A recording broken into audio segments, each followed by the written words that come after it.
finjo ter paciência.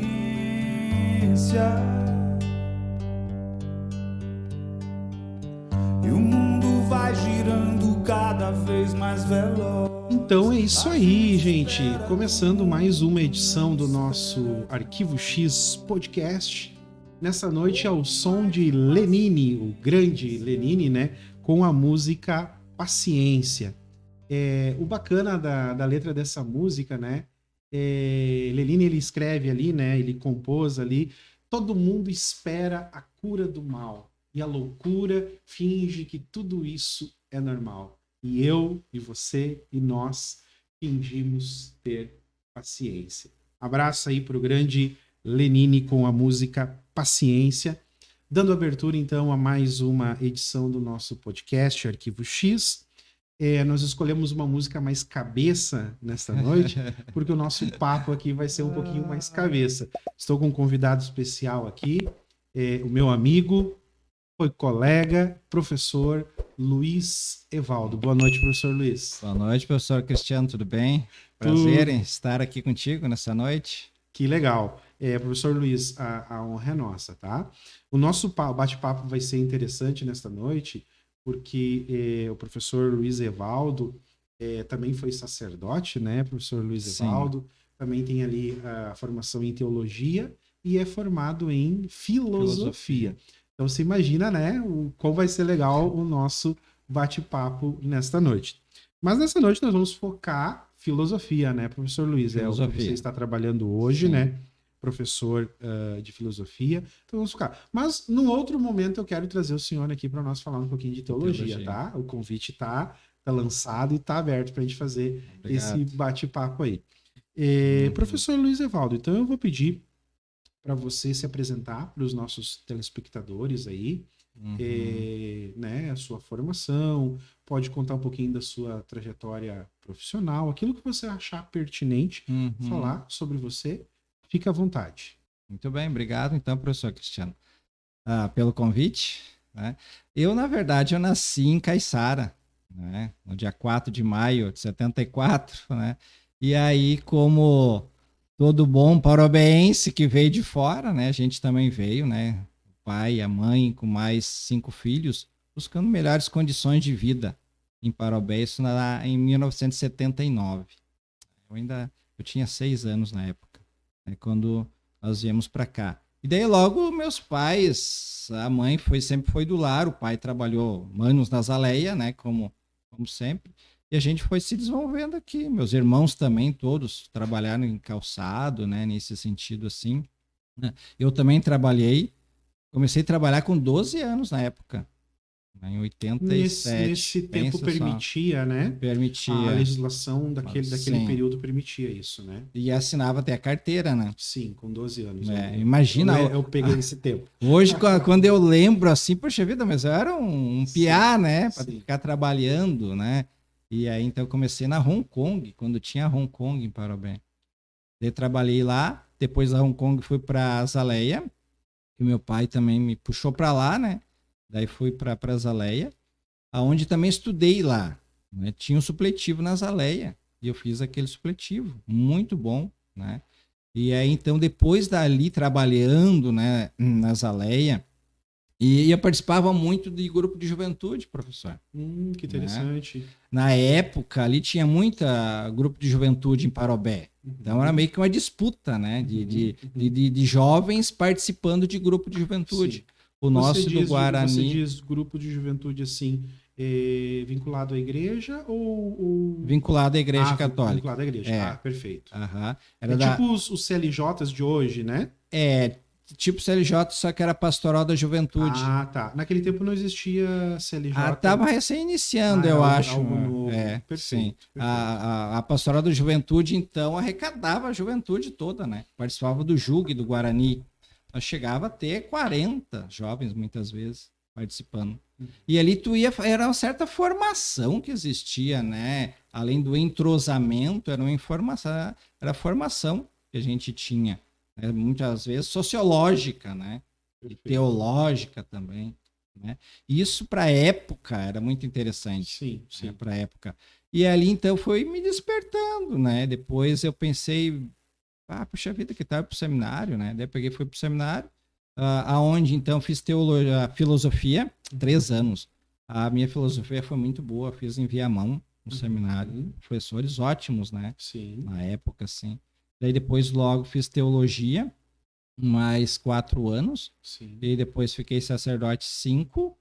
E daí hoje estou trabalhando na área da educação, como professor, aos 9 anos. Diga-se de passagem, eu tive a oportunidade de ver a sua grade curricular, né? Do seu curso de teologia, da PUC, né? Da PUC. Os cursos da PUC são excelentes, né? As graduações PUC são excelentes. Então, eu tive a oportunidade de ver a sua grade curricular, né? Naquela vez, né? E as disciplinas que tem na grade, eu até comentei com você, né? Nossa, tem história da arte! Né? Então, assim, realmente, né? É uma formação muito boa, muito bacana. Sim. Mas que bom isso. Professor Luiz Evaldo, então, nós nos conhecemos numa escola aqui do Vale, né? Sim. Na escola Monteiro Lobato de Taquara, foi ali onde nós nos conhecemos e conversamos, nos tornamos colegas e depois amigos, né? Para além da escola, né? Você continua na escola Monteiro Lobato, né? Continuo, sim. Nas eu dou aula, disciplinas... então, eu trabalho no CIMOL e no Felipe Marques, no chamado Poli, né? São as 2 escolas que eu vou transitando ali, né? Trabalhando com a juventude. Perfeito. Eu trabalho, então, filosofia, ética e agora essa nova modalidade de direitos humanos também. Perfeito. Eu não cheguei a pegar essa transição, né? Essas novas disciplinas eu não cheguei. Mas bacana, direitos humanos é algo bem importante, bem pertinente, né? Mas que legal. Então, é satisfação de tê-lo aqui nessa noite para a gente fazer esse bate-papo.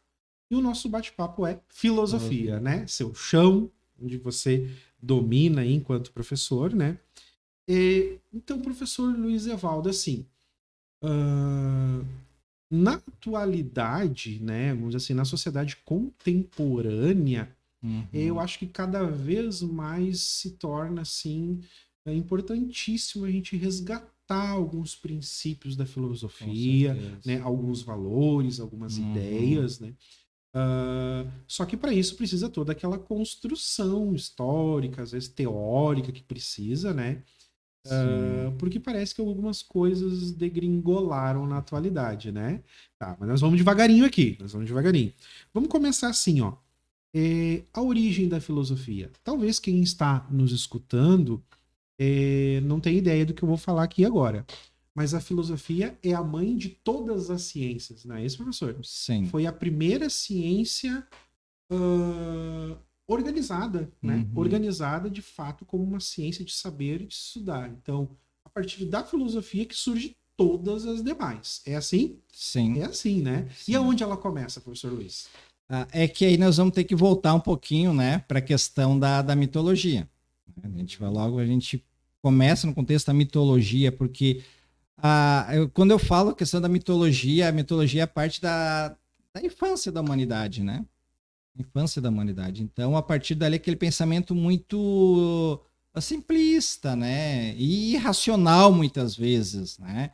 E aí, então, o contexto da filosofia, ela vai indo mais adiante. A filosofia começa do QI, do questionar. Mas por que disso? Por que isso é assim e não de outro jeito? Por que não poderia ser assim? Então, a filosofia vai indo além do contexto da mitologia para o dado racional, para o dado da busca maior. E aí, então, o que é o contexto da ciência? A ciência também é uma investigação cada vez mais ampla, né, para chegar a um resultado. A filosofia, na verdade, ela também foge um pouco nesse contexto da ciência porque ela é mais ampla. E ela não tem uma certeza absoluta, não é isso.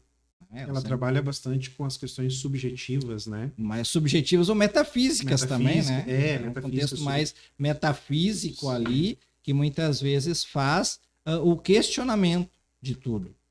E isso como é importante, foi importante para o contexto da humanidade e para o hoje. Sim.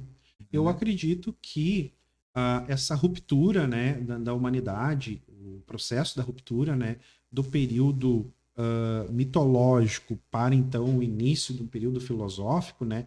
A utilização da razão para explicar os fenômenos e assim por diante, eu acredito que foi um pouco traumático essa fase, né, professor? Ela não se deu assim de forma imediata, estanque, não, né? Sim, é que na verdade é o seguinte, eu lembro até que quando eu fazia filosofia, o professor colocou numa prova essa pergunta. Tá? A filosofia é uma ruptura com o mito ou uma continuidade com o mito? Uhum. E na verdade a filosofia não é uma ruptura. Não se dá assim, agora é filosofia e antes não era. Então é uma continuidade, não é quando acontecer uma ruptura de imediato, mas o pensamento ele sempre vai se desenvolvendo. Perfeito. Assim como o pensamento humano, quando a gente fala em evolução, então da mitologia para a filosofia é uma evolução, ela vai evoluindo. Tanto é que muitos filósofos, né, tipo Platão, quando pega a questão do mito da caverna ali, um dos exemplos, né, se utiliza da mitologia para uma explicação racional. Uhum. Ou se pegar um contexto teológico, o que Jesus fazia também, Sim, né? sim, Contando as parábolas lá, sim, né? sim. Então, quer dizer, as próprias parábolas também não deixam de ser histórias Sim. para dizer um fato que vai acontecer logo depois, do cuidado, né, que deve acontecer. Perfeito.